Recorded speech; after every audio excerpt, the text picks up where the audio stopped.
பாட்டும் உன்னை நகன் பாட வைத்தேனே പാട്ടും താനാണോ ഇവിടെ കിടന്ന് വിളിച്ചു പോയത്? വിളിച്ചു പോയതാന്ന് തോന്നിയല്ലേ?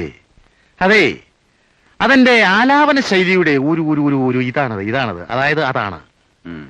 ഇന്ദോളമോളങ്ങൾ ഒഴുകുന്നു തിരുനാളം, മന്ദമായ ആത്മാവിൽ ഒഴുകുന്നു കുഞ്ഞോളം.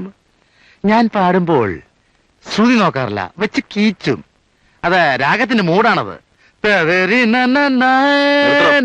നിർത്തി. സാറ് ഭയങ്കര തമാശക്കാരനല്ലേ? അല്ല, മുഖം കണ്ടാലറിയാം. താനാണല്ലേ അപ്പുക്കുട്ടൻ? അതെ, ചന്ദ്രൻ സാറ് പറഞ്ഞയച്ചതാ. ദേ, ഉച്ചക്കലത്തേക്കുള്ള ഊണ് വൈകിട്ട് ഞാൻ വെച്ചു തരാം. എനിക്ക് വല്ലാതെ വിശക്കുന്നു. താൻ പോയി ഊണ് വിളമ്പി.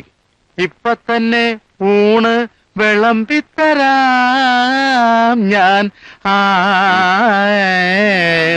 തദരി നനി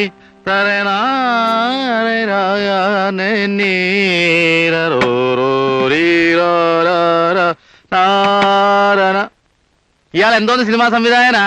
സംഗീതബോധം തീരെയില്ലെന്നാ തോന്നുന്നു. ഇന്ദോളം പാടിയപ്പോ ഇതാണ് ഗതിയെങ്കിൽ എന്റെ ആനന്ദഭരിയും ഭൂപാളം കേൾക്കുമ്പോ എന്തായിരിക്കും സ്ഥിതി? ഇയാൾക്ക് വട്ടളയത് തന്നെ. അയ്യേ, ഇയാളുടെ കൂടെ എന്നാ ഒരു സംഗീത സംവിധായകനാകാൻ കഴിയുമല്ലോ എന്ന് വിചാരിച്ചിട്ടാ ഈ നശിച്ച കുശിനിപ്പണിക്ക് ഈ ചട്ടിയും കലവും കഴുകാൻ ഇവിടെ വന്നത്. ഇവിടെ വല്ലതും നടക്കും.